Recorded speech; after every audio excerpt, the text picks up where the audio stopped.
Madame, monsieur, bonjour. Dans l'actualité de ce vendredi, nous avons fait une avancée extraordinaire en termes de management. Rappelez-vous, au XVIIIe siècle, sous Adam Smith, la tendance était encore à la spécialisation des tâches, à la division du travail. Au XIXe siècle, le taylorisme était ancré dans l'industrie. La main-d'œuvre répartie par compétences. Le travail à la chaîne était né. Une vraie révolution. Aujourd'hui, la main-d'œuvre a fortement évolué, en se basant sur la productivité et la rentabilité, avec une réflexion systématique. Mais ce qui n'a pas changé, et vous le devinez, c'est l'homme, qui reste au cœur des préoccupations selon le type de management. Pour mieux comprendre, nous allons nous intéresser au Lean Management, avec un reportage de Adrien Defresne et Nathan Moussier. Nous avions rencontré il y a maintenant 6 mois une entreprise située à Aix-les-Bains, spécialisée dans la fabrication de paniers en osier. Surproduction, surstockage, déplacements inutiles, attentes, étapes de production inutiles, défauts de production, c'est l'enfer que vivait cette entreprise. Nous avons donc conseillé au manager de l'entreprise d'opérer le Lean Management.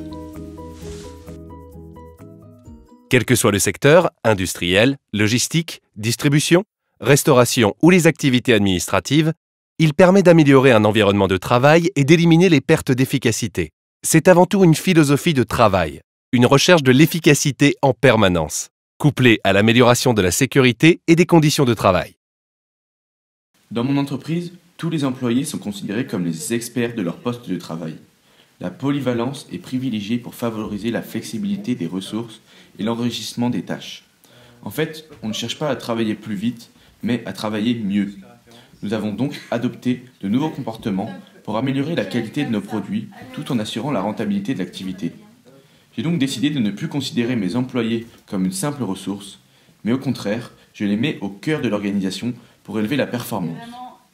Moi-même, je ne suis plus un supérieur hiérarchique habituel, mais plutôt un soutien au service de mon équipe pour aider à résoudre les problèmes rencontrés. La transparence et la bienveillance conduisent mon entreprise sur le chemin de la performance par la satisfaction des employés, des clients, des actionnaires et de l'écosystème. Le Lean Management est une technique de management utilisée par les plus grands de ce monde. Et nous avons le plaisir d'accueillir aujourd'hui sur notre plateau un invité de marque, un invité loyal et respectable.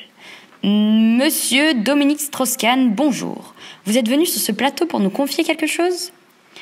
À New York, vous avez longuement étudié le Lean Management et ses 5 axes, c'est ça ? Expliquez-nous.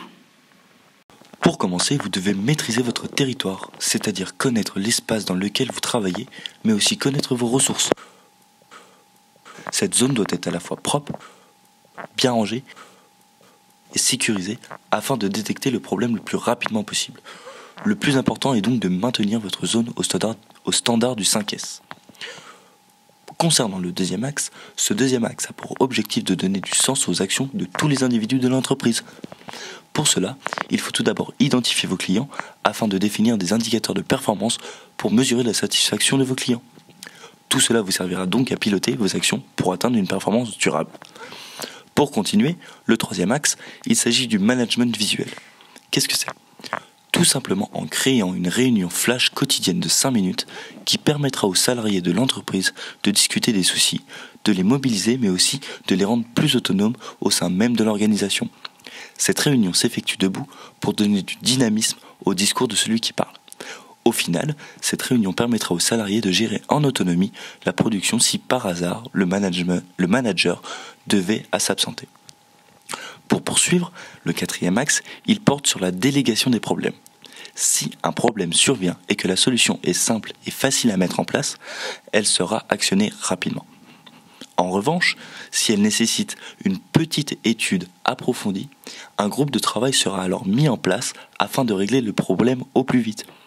Pour finir, le cinquième axe consiste à piloter le plan de progrès, c'est-à-dire de répondre aux enjeux stratégiques et structurels afin d'améliorer la performance de votre entreprise.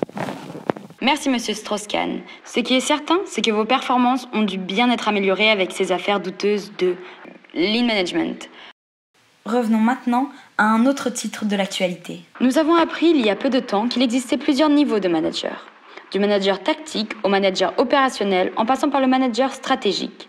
Ces différents niveaux de manager nous permettent de mieux comprendre les interactions hiérarchiques qui existent au sein d'une entreprise. Observons de plus près avec un reportage de Lola Cocard et Malo Chanel. Nous allons parler de différents niveaux du manager. Tout d'abord, c'est qu'il faut savoir, le manager est une personne qui sait utiliser les bons outils dans le bon contexte et trouver le juste équilibre entre les besoins de résultats et les besoins d'humanité. Il existe plusieurs types de managers. Tout d'abord, le stratégique. Celui-ci est représenté par un directeur général. Il fixe la politique générale de l'entreprise avec une dimension futuriste. Et cela va prévoir ce que l'entreprise sera dans 3, 4, 5 ans. Il va aussi émettre un projet final.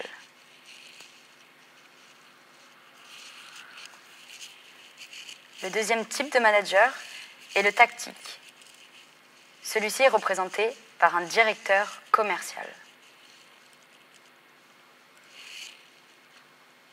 Il va tenir compte des orientations stratégiques fixées par le directeur général et les transformer en décisions. Il va aussi être aidé par les managers opérationnels. Il va devoir savoir être capable de communiquer, d'organiser les ressources, d'animer les ressources humaines, avoir une politique de motivation, mais aussi piloter, négocier, décider. Le troisième, c'est le manager opérationnel, qui est représenté par un chef de vente. Il va mettre en œuvre les décisions fixées et négociées par le manager tactique. Il doit maîtriser la communication, savoir faire des propositions, être organisé, suivre et appliquer les décisions, être en mesure de motiver, animer, former et gérer une équipe. Le rôle du manager est de faire appliquer les instructions reçues par ses chefs à une équipe. La structure de l'entreprise joue un rôle dans le positionnement du manager. Dans les petites entreprises, le manager est souvent le chef d'entreprise. Il délègue alors très peu aux managers intermédiaires, qui ont donc une marge de manœuvre plus réduite. Dans les grosses structures, le manager joue un rôle plus important et est indispensable au bon fonctionnement de l'entreprise. Le management est toujours tourné vers le haut, vers la hiérarchie auprès de laquelle il faut obtenir des garanties. Les managers sont là pour appliquer des objectifs globaux définis par le chef d'entreprise en vue de réaliser un projet au sein d'une structure. Après le lean management et les différents niveaux du manager, intéressons-nous à un tout autre type de management, celui des entraîneurs. En effet, savoir manager son équipe est primordial pour obtenir de bons résultats. Retrouvons tout de suite en direct Malo Chanel et Loris Gauthier. Pour cette saison 2018-2019, le président Hérault a fixé comme objectif en conférence de presse à son entraîneur Rudy Garcia la qualification pour la Ligue des Champions. L'OM n'a plus connu cette compétition depuis 5 ans et souhaite renouer avec la coupe aux grandes oreilles. Grâce à ce premier match amical contre Villarreal, Rudy Garcia va profiter de cette occasion pour communiquer avec ses joueurs et leur faire part des objectifs de la saison à venir. En effet, mon cher Loris, pour mener à bien son objectif, l'entraîneur a dû faire appel au management OKR. Il s'agit d'un management basé sur les objectifs et les résultats clés. Les principaux résultats clés seront d'encaisser peu de buts et d'en marquer beaucoup. Il a pour cela demandé à son attaquant phare, Kostas Mitroglou, de marquer 30 buts cette saison, ainsi qu'à Florian Thauvin de réaliser 10 passes décisives. Merci Malo pour cette belle explication. Place désormais au ressenti du jeune Maxime Lopez. Je pense que le coach a su trouver les bons mots pour nous transmettre les objectifs.